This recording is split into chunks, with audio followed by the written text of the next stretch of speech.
Bonjour et bienvenue à cette nouvelle émission de Divinons avec Tonton Tom. Ce matin, nous allons tirer pour vous l'énergie de la journée du 27 septembre 2025. C'est également un tirage intemporel, alors si vous êtes guidé à écouter cette vidéo à une date ultérieure, sachez qu'il devrait y avoir pour vous des informations, un message, afin de vous aider et de vous guider tout au long du chemin de l'accomplissement de votre destinée. On va maintenant allumer une seconde bougie afin d'ancrer temporairement vos ancêtres et vos guides spirituels bien intentionnés à votre égard et au mien, afin qu'ils se joignent à mes ancêtres et mes guides spirituels pour vous amener ce message que je souhaite positif, constructif, amélioratif.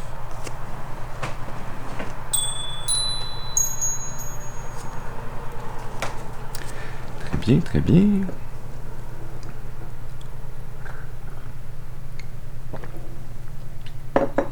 Voyons voir quelle énergie, quel message on a pour vous. Aujourd'hui, il est 5h55. 555 a peut-être une signification particulière pour vous. Habituellement, j'enregistre mes messages un peu plus tôt. Alors,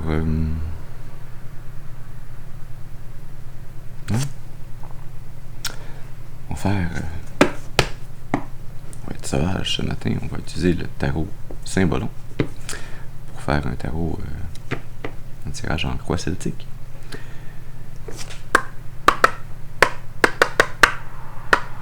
Comme d'habitude, on commence avec une première carte qui va nous parler de la personne d'importance. Cette personne d'importance, ça peut être vous ou une autre personne. Je vous demande d'utiliser votre intuition et votre discernement afin de déterminer de qui il s'agit pour vous ce matin dans ce tirage. On se rappelle également que tous les tirages ne sont pas nos tirages. Ce message peut s'adresser à vous en tout, en partie ou pas du tout. Alors, on met le chapeau s'il nous fait. Sinon, on passe au suivant. Ceci dit, allons-y. Est-ce qu'on peut avoir une première carte, s'il vous plaît, pour nous parler de la personne d'importance?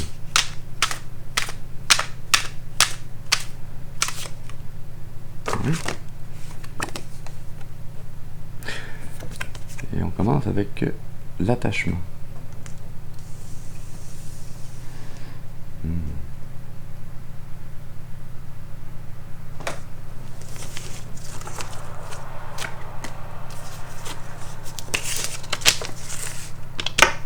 Quelle énergie on a sur le paquet?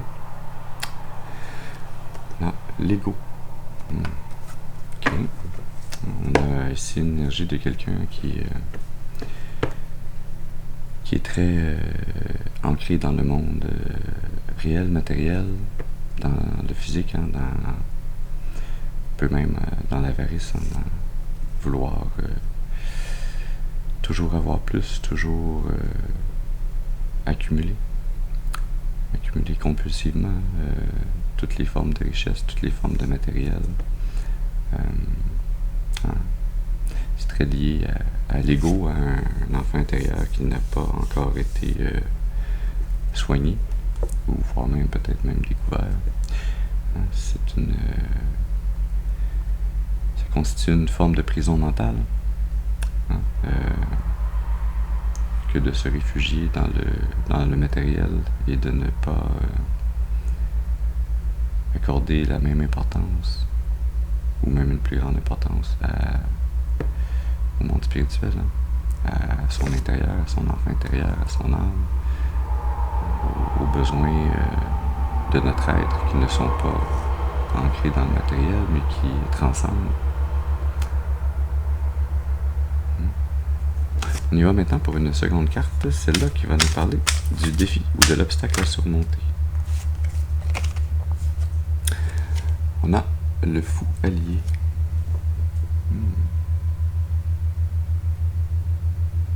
Ouais. Sous le paquet, je vous parlais de prison mentale. On a la captivité.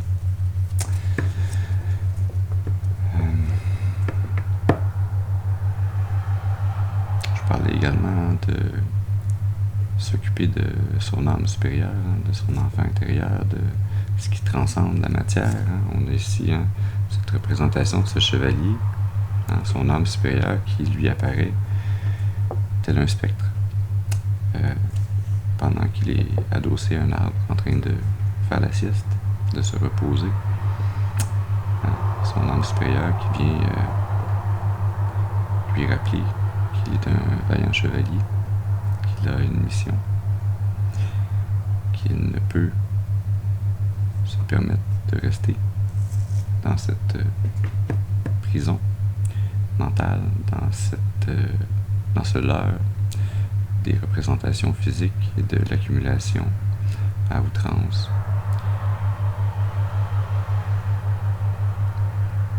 Et que son chemin, sa mission, sa destinée, c'est de se reconnecter à son âme supérieure, de s'occuper autant sinon plus de son enfant intérieur, de son âme, des besoins de son âme, de ce qu'elle est venue vivre, apprendre dans cette incarnation, et de ne pas rester accroché indûment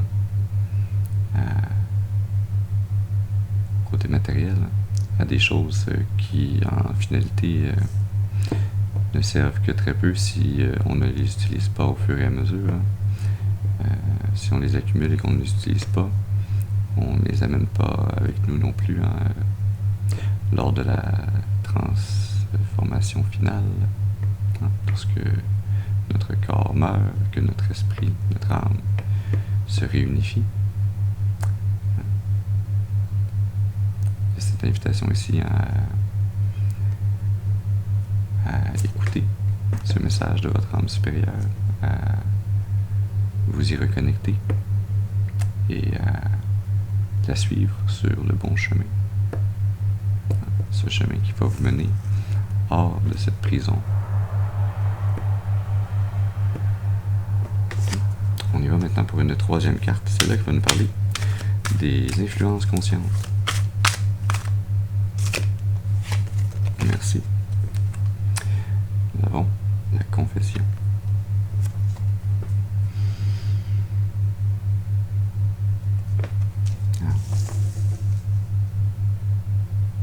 On parle de se reconnecter à son âme supérieure.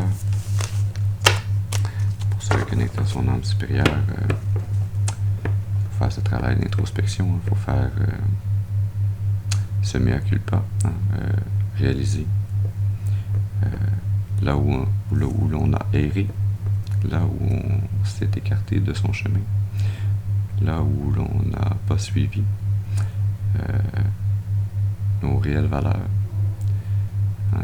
les valeurs, les principes de notre morale, de notre âme supérieure, où l'on s'est égaré, s'est écarté, et en prendre la responsabilité, les voir, les accepter, en prendre la responsabilité, et en ne pas simplement aller voir le curé et dire « Ah oui, j'ai fait ça, d'accord, je vais faire telle pénitence » et ensuite recommencer. Le but, c'est de changer de direction. Sous le paquet, on a la séparation. Sortir d'une énergie où on pense que l'on peut seulement confesser nos erreurs, nos mauvaises pensées, nos mauvaises actions. Clairement, on ne veut pas que je vous amène cette partie du message, raison de plus pour l'amener.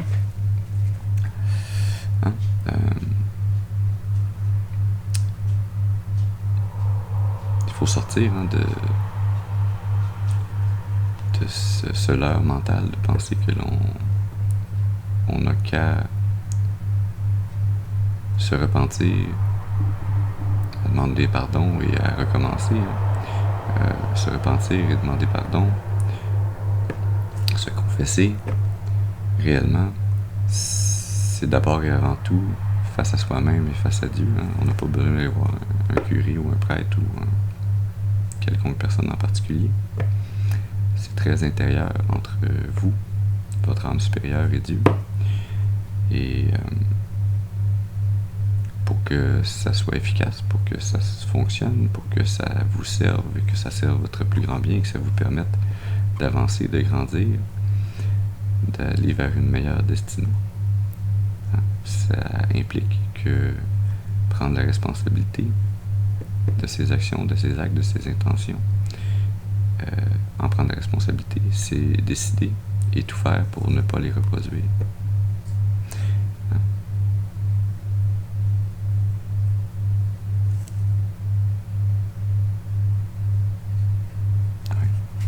On y va maintenant pour une 4e carte.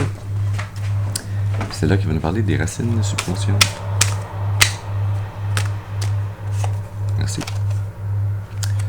Et nous avons la culpabilité, qui va très bien avec la confession. Il y a quelque part en vous, et c'est très caché, c'est subconscient. Et cette culpabilité qui persiste, qui est liée à votre à la connaissance et que vous avez peut-être même refoulé de cette pensée ou de cette action dans votre passé, où vous avez sciemment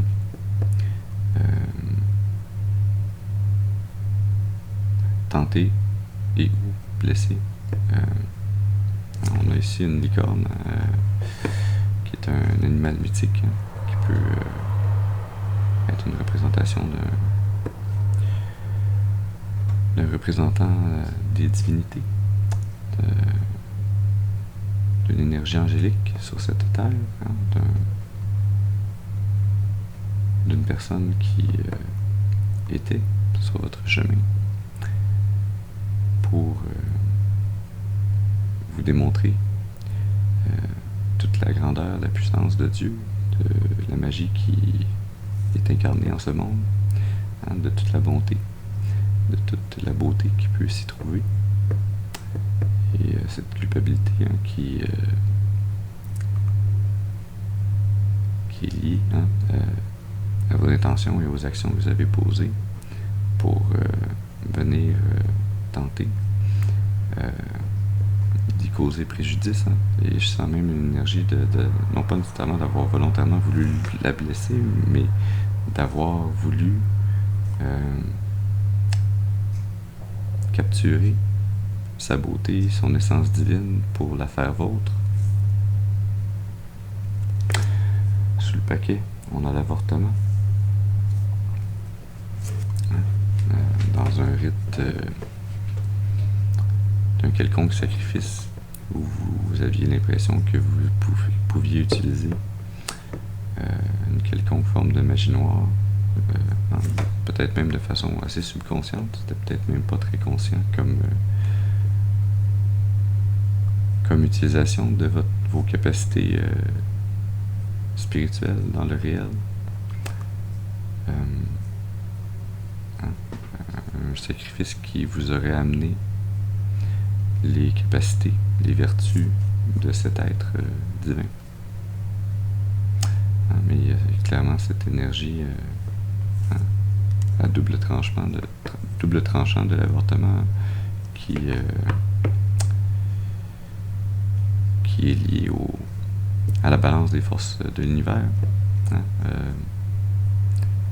Si vous offrez en sacrifice quelque chose qui n'est pas à vous, c'est un faux sacrifice, et les énergies qui sont en ligne de compte par rapport à cela vont nécessairement aller chercher le sacrifice qui leur est dû. Ouais. C'est pas très joyeux cette énergie ce matin, mais voilà le message. Je choisis pas le message à amener, moi. Je vais juste vous l'amener. Je vais essayer quand même d'aller chercher le plus de positif ou de façon de se sortir de cette situation ou d'améliorer son sort afin de pouvoir vous aider. On y va maintenant pour une 5e carte. C'est là qui va nous parler du passé. Une carte, s'il vous plaît, pour nous parler du passé. Merci. Nous avons l'affliction. L'affliction. Prononce tes mots, Antoine. Sous le paquet, On a la retraite.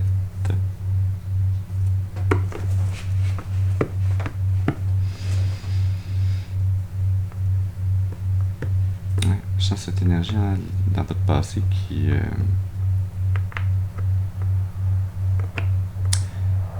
il y a quelque chose encore plus loin dans le passé, ou peut-être même plus que quelque chose, peut-être plusieurs événements distincts et ou répétés, qui vous ont profondément blessé, qui sont allés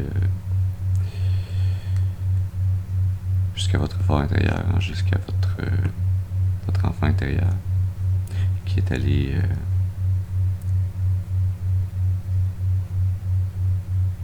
presque briser votre âme.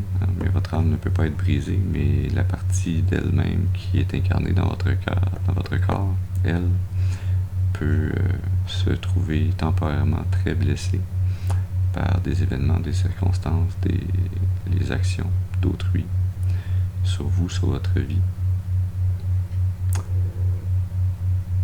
Et les résultats de cette blessure semblent vous avoir fait perdre temporairement confiance en vous, en la vie, en la bonté, en Dieu même.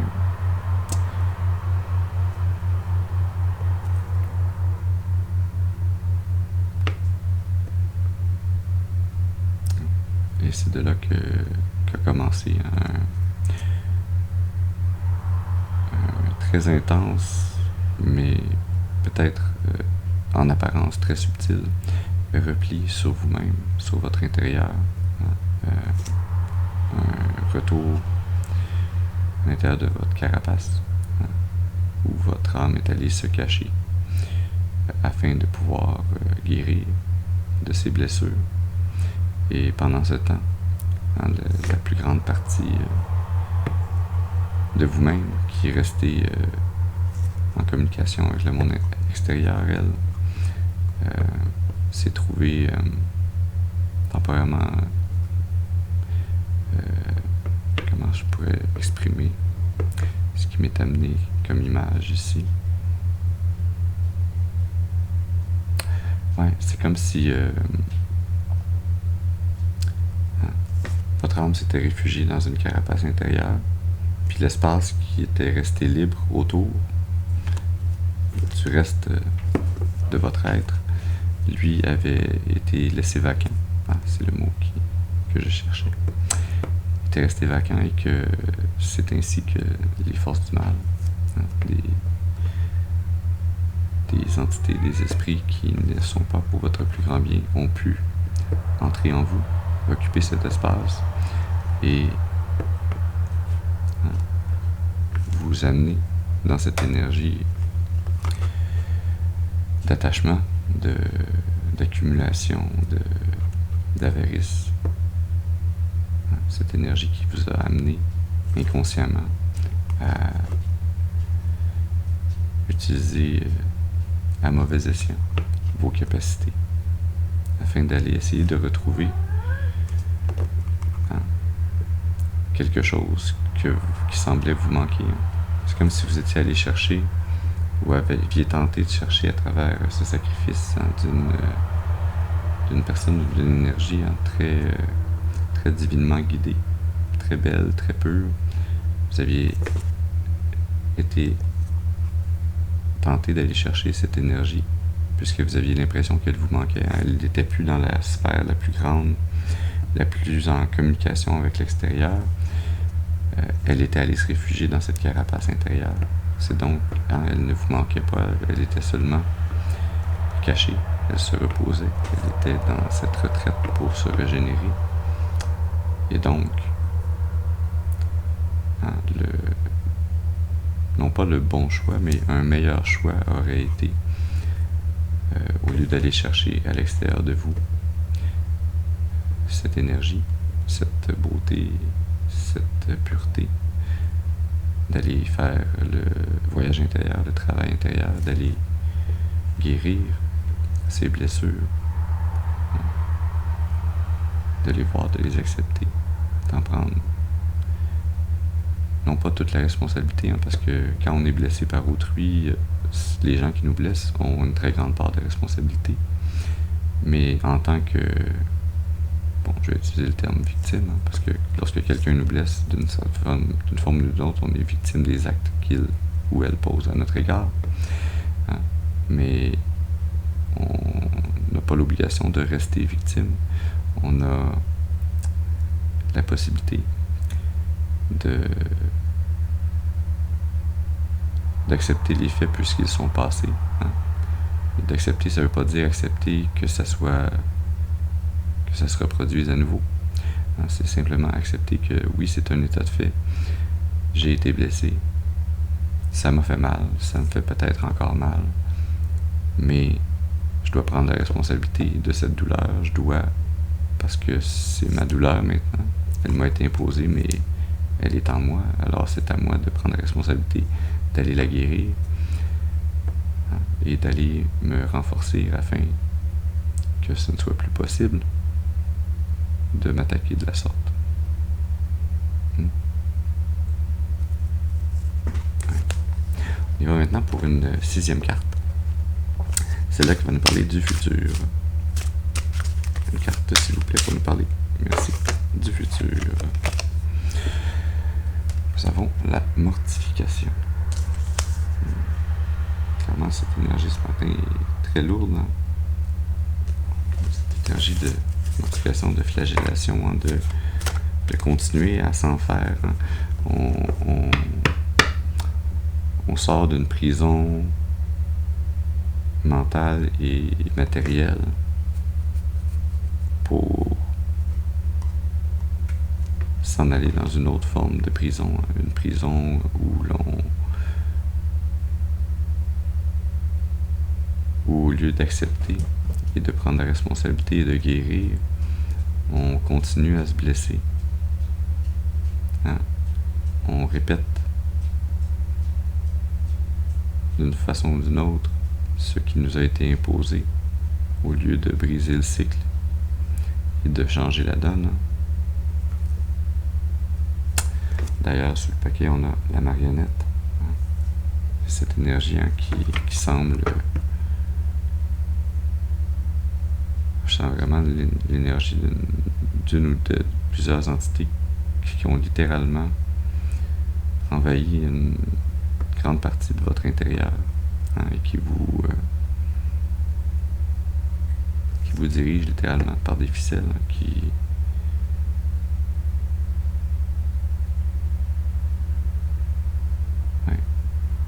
c'est pas très beau ça comme énergie. Ça doit être assez difficile à supporter. Mais c'est sûr qu'il y a une façon de s'en sortir. Une façon de s'en sortir en choisissant d'arrêter de répéter les schémas du passé, d'arrêter de continuer de perpétrer envers vous-même ce mal qui vous a été fait. De choisir quelque chose qui est diamétralement opposé, quelque chose qui est positif, qui est plus porté vers l'amour, vers la compassion, vers la paix, vers la tendresse, et non pas vers la flagellation, vers le mal. Ces entités qui sont entrées en vous, ce n'est pas une fatalité. Ils peuvent et ils vont sortir lorsque vous le déclarerez, lorsque vous le décréterez, lorsque vous mettrez votre énergie, votre détermination à les chasser et à ne plus les laisser rentrer. Ouais. On va y aller maintenant pour une 7e carte. C'est là qui va nous parler de l'attitude.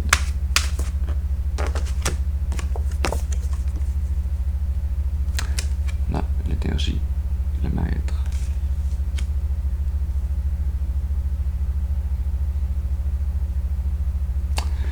J'ai encore cette énergie ici où on est encore dans la magie noire. On est en train d'utiliser des énergies sombres, une magie qui, peut-être vous pensez que c'est dans le but d'atteindre votre plus grand bien, mais c'est pas une bonne utilisation énergétique. Ça ne vous mènera pas à votre plus grand bien. Vous voudriez bien en arriver à manifester cette couronne lumineuse, à manifester une aura semblable à celle de cette licorne, hein, de beauté, de paix, de bonheur, d'amour inconditionnel, hein, un renouveau au niveau du lien avec votre âme supérieure. Hein, mais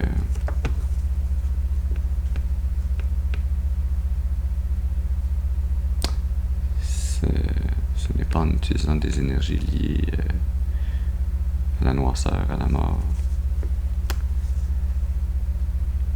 que vous allez y arriver correctement. D'ailleurs, hein, le sablier est presque vidé. Hein. Le temps semble vous manquer afin de pouvoir réussir à manifester.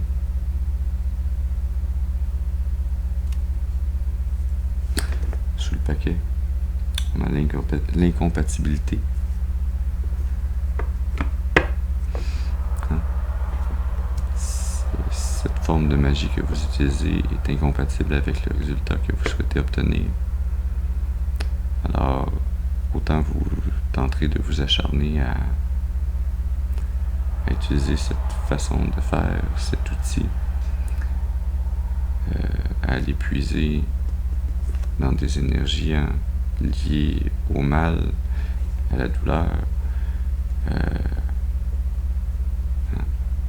l'avarice, à vouloir prendre ce qui n'est pas à vous.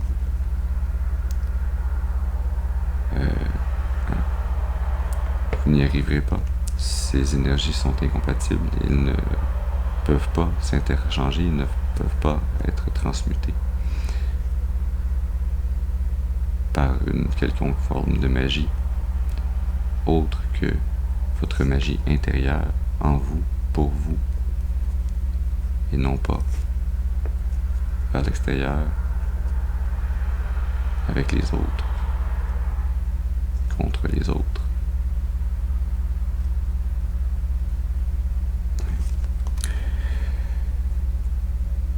Je prends une mini pause pour la batterie de la caméra.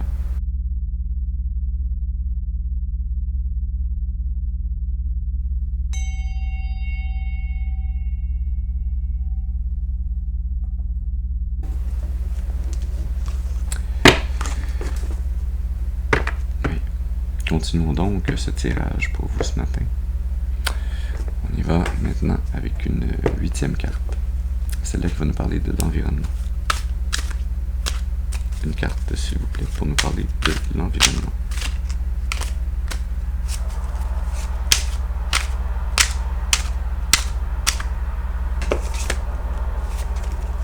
Merci.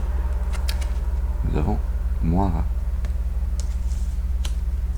Moira ou Moira, je sais pas trop comment la prononcer celle-là. Je pense que c'est Moira. Sinon, il aurait fallu qu'il y ait un tréma sur le i, il me semble. Sous le paquet, on a les 2 enfants du roi.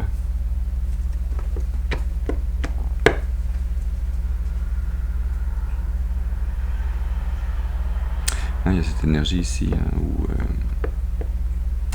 vous avez l'impression d'être dans un environnement qui vous maintient dans un état de pénitence, de repentance, hein, de devoir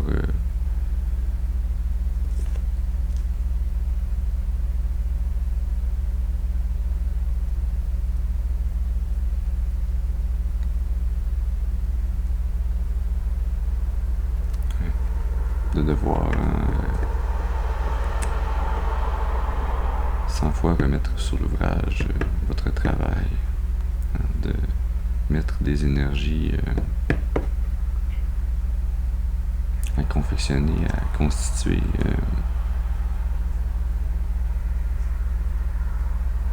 quelque chose qui va vous permettre de manifester ce dont vous avez besoin, ce que vous voulez.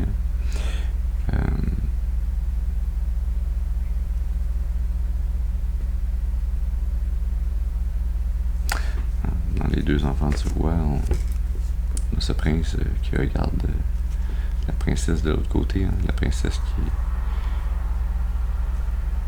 à côté de laquelle il y a un arc-en-ciel, il y a une belle énergie. Mais entre les deux, il y a les eaux troubles. Il y a ce schisme qui les empêche de se réunir. On sent ici, dans votre environnement, la même énergie qui venait s'exprimer dans l'attitude. Il y a donc un lien clair entre votre attitude et le résultat dans l'environnement, qui revient à ce que je vous disais, que tant que l'on tente de manifester en utilisant des formes de magie noire, des énergies négatives, en se basant sur la peine, la douleur, sur les traumas du passé, on ne peut atteindre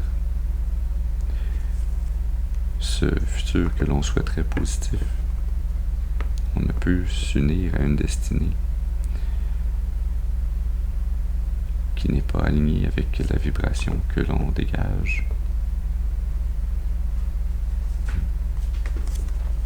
On y va maintenant pour une 9e carte. C'est là qui va nous parler de vos espoirs ou vos peurs. C'est 2 cartes. Une carte, s'il vous plaît, pour nous parler des espoirs ou des peurs. Merci. Nous avons le pilori. On est dans la peur plutôt que l'espoir ici. Bien que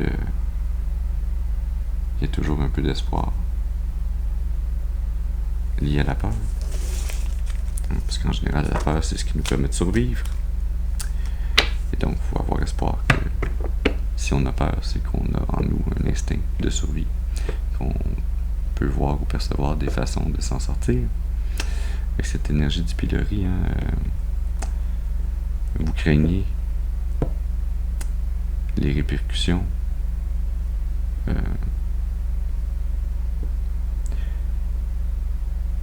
je sens pas tant sur votre vie, mais vraiment sur votre personne, sur l'image que les gens ont de vous, sur l'opinion populaire, sur l'opinion, sur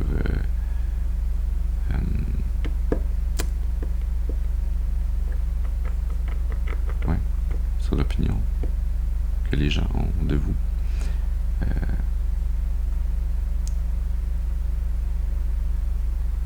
Par rapport à cette situation. On a d'ailleurs de la dépression. Clairement, les énergies sont très lourdes ce matin.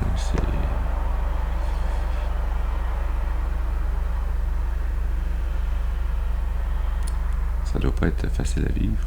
Je compatis avec vous si c'est vous qui êtes dans cette situation.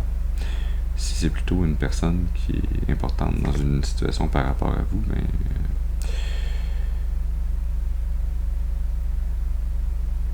je vous invite quand même à avoir un minimum de compassion envers cette personne, qui, malgré qu'elle ne prenne clairement pas les bons choix, les bonnes avenues pour améliorer son sort, pour aller vers un avenir meilleur, pour prendre des décisions positives qui vont l'aider à se sortir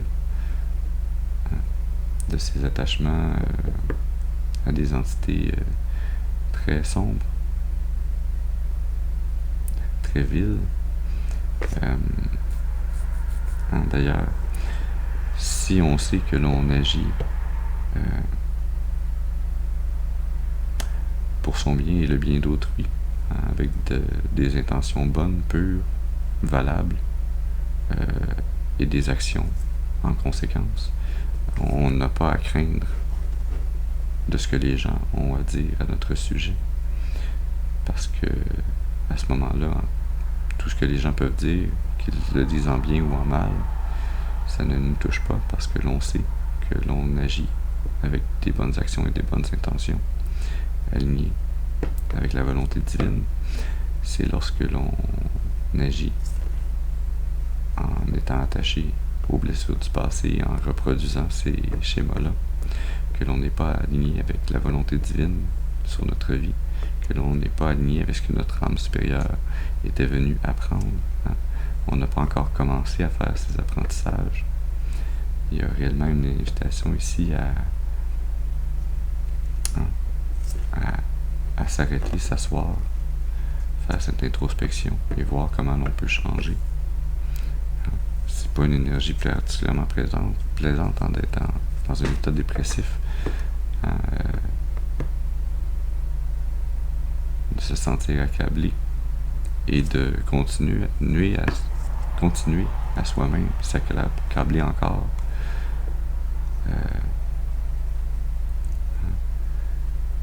D'une certaine façon, en restant attaché à ces énergies négatives, en continuant à vous triturer de la sorte. C'est comme si vous donniez encore plus de pouvoir aux énergies ou aux personnes qui vous ont blessé dans le passé, puisque vous continuez leur œuvre, vous continuez à vous blesser, et en blessant les autres, vous continuez le cycle au lieu de le rompre. Et donc, d'une certaine façon, oui, vous pouvez avoir peur de l'opinion négative des gens, mais par contre,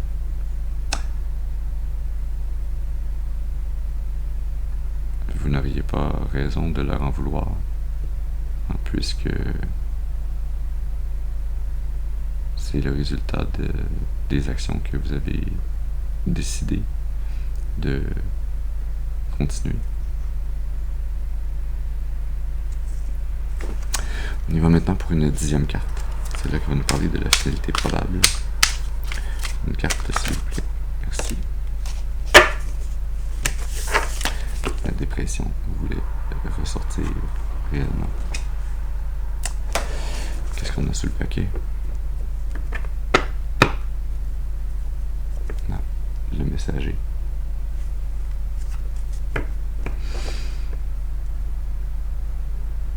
Ouais. Cet état dépressif, cet état de grande tristesse, d'affliction que vous sentez, que vous ressentirez encore pour un certain temps.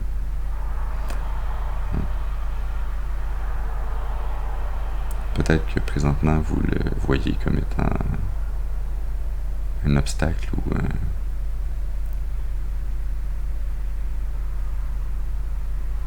une action divine portée contre vous, mais c'est en fait c'est un messager.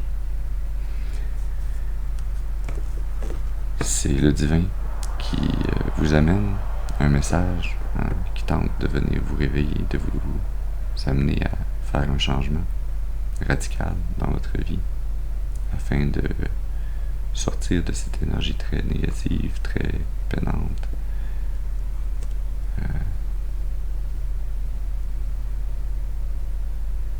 De faire ce voyage intérieur, d'aller dans une énergie d'ermite, éclairer toutes les zones d'ombre qui se trouvent en vous.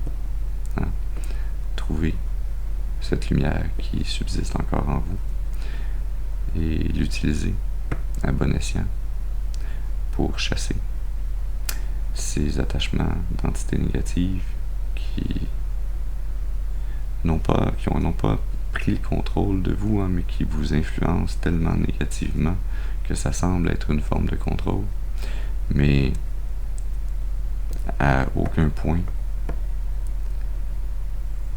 aucune de ces entités n'a réellement le pouvoir de vous contrôler. Même le diable ne peut pas le faire. Ils peuvent vous manipuler, vous influencer, vous amener à percevoir les événements, les gens, les situations différemment de ce qu'elles sont réellement. Mais il y a toujours en vous ce pouvoir qui sommeille, cette âme supérieure qui s'est peut-être réfugiée loin en vous, mais qui existe toujours, qui est cette flamme de cette bougie qui brûle et qui vous permet, si vous le souhaitez, si vous le désirez, si vous y mettez vos intentions, votre détermination, qui vous permet et vous permettra de chasser ces entités, de les maintenir à l'écart, de faire ce voyage introspectif d'acceptation, de prise de responsabilité, de guérison intérieure, afin de pouvoir un jour sortir, pouvoir un jour avoir et pouvoir démontrer au divin que vous avez vu, reçu, lu et accepté ce message, que vous en avez pris la responsabilité et toute considération, et que vous avez fait les choix nécessaires pour vous en sortir.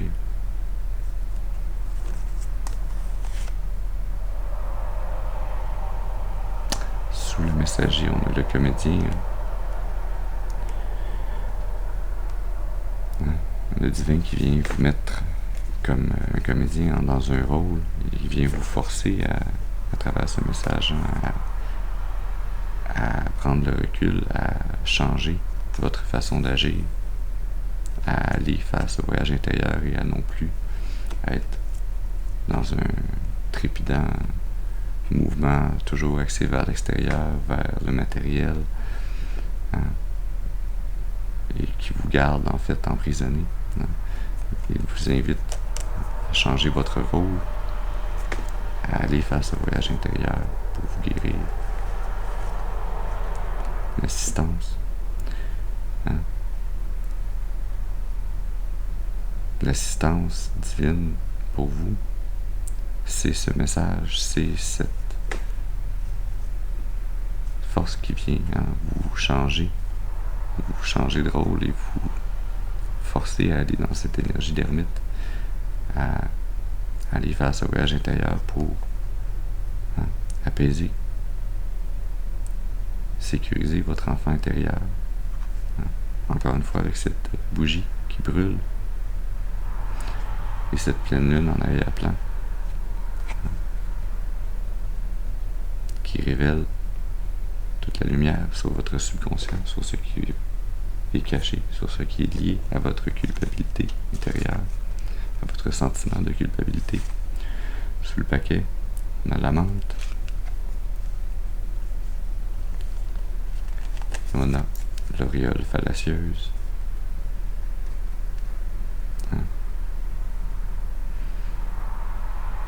Cette culpabilité qui est vôtre, qui est subconsciente, qui est liée à ces blessures du passé. C'est cette image que vous tentez de projeter, d'être la plus belle, la meilleure, l'amante ou l'amant parfait, d'être une personne qui serait divinement guidée vers les autres, puis qui en fait n'a Dieu que pour elle, qui tente et vit dans l'opulence, dans le matériel, dans la richesse, dans l'attachement physique, qui tente, par cette magie noire, de cacher le côté sombre et obscur qui l'habite, en amenant une image angélique, en appliquant sur elle-même cette image de licorne qui n'est pas son énergie. Ça ne veut pas dire que ce ne sera jamais son énergie, ça veut simplement dire que pour passer de cet intérieur blessé, sombre, il faut faire ce voyage intérieur, cet éveil, ce travail sur soi et en soi. Et c'est à travers ce travail que vous-même vous transmutez vos énergies et vous avez la possibilité de vous rendre à cette énergie angélique. On ne naît pas ange ou démon. On a la capacité, à travers nos choix, à travers notre libre arbitre, à travers l'utilisation de notre feu intérieur, de transmuter à travers chacun de nos choix et à travers chacune de nos actions, de nos intentions, en utilisant notre magie positivement, la capacité de transmuter ces attachements liés au passé qui nous ont blessés, qui nous ont amenés dans une énergie plus sombre. On a la capacité de les transmuter pour se rendre dans une énergie plus lumineuse. Et c'est en faisant le travail à l'intérieur que l'on peut passer d'une énergie à l'autre, à même ce même corps. Le séducteur, ouais. C'est le diable qui tente Mnemosyne.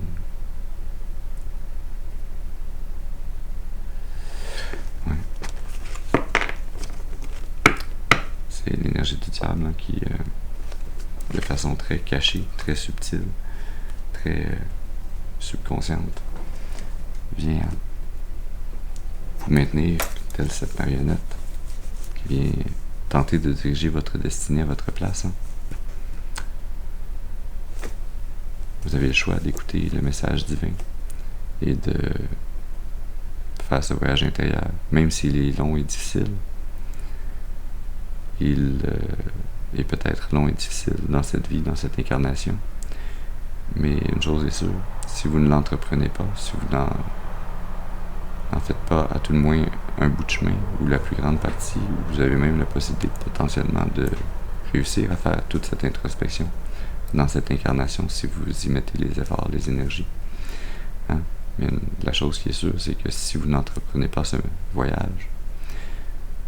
voyage restera à entreprendre dans vos futures incarnations. Il n'y a pas de bouton reset qui va magiquement faire disparaître ça. Ça fait partie de votre karma.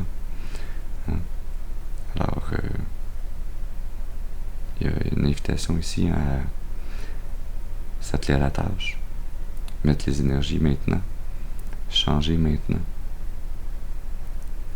pour tenter d'aller vers du plus positif. C'est un choix que vous avez, de rester dans une énergie où vous continuez de vous en vouloir, où vous allez continuer de souffrir inutilement. Il y a réellement cette invitation à saisir ce message et à prendre la responsabilité qui vient avec, de faire ce chemin ardu, mais ô combien essentiel pour votre âme supérieure.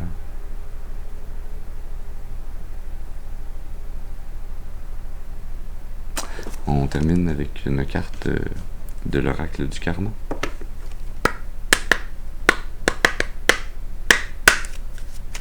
Alors, qu'est-ce qu'on veut nous dire ce matin par rapport au karma? Est-ce qu'on a une carte? Merci.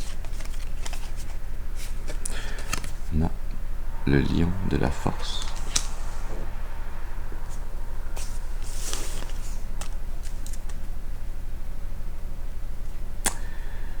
Et sous le paquet, on a la danse des opposés.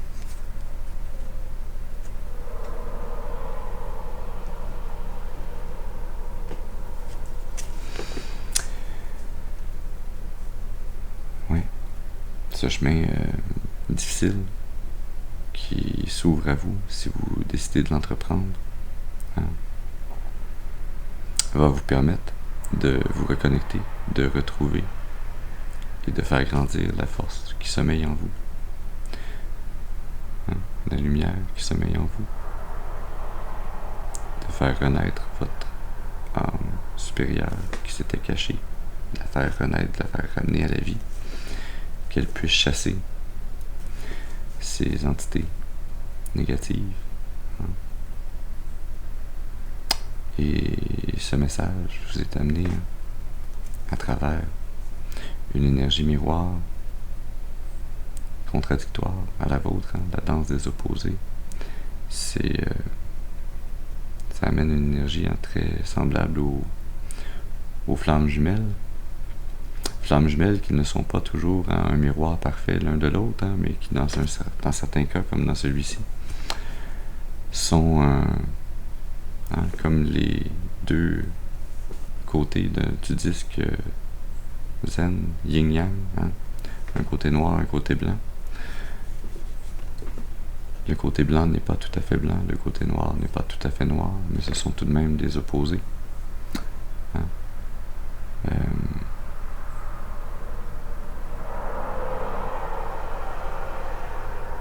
Et c'est par, non pas leur union, mais leur contact et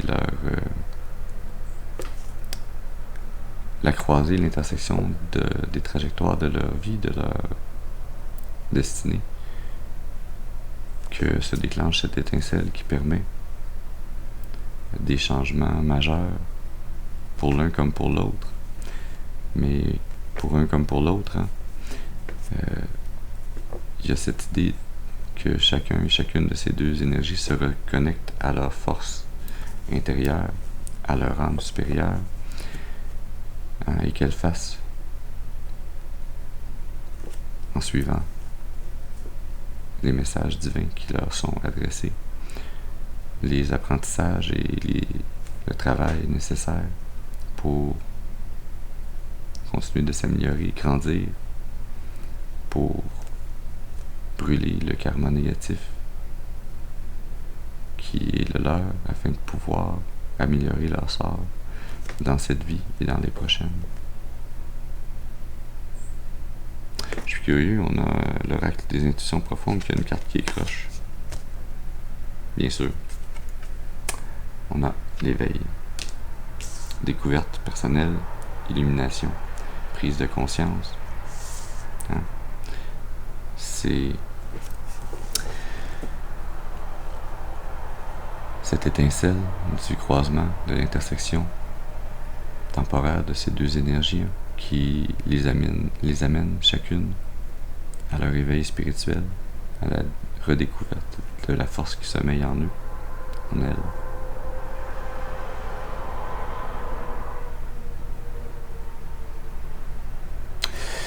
Alors voilà le message que nous avions pour vous ce matin. J'espère qu'il aura pu vous aider, vous amener des informations pour nourrir, soutenir, guider votre intuition, afin de vous mener le plus clairement et le plus durablement possible sur le chemin de l'accomplissement de votre destinée.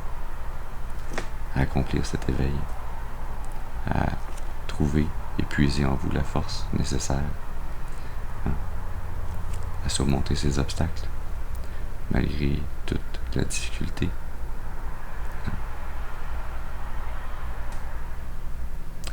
Trouver en vous, pour vous et pour les autres, amour inconditionnel, compassion et pardon. Je vous remercie d'avoir été avec moi ce matin. Je vous souhaite une excellente journée et je vous dis à la prochaine. Merci.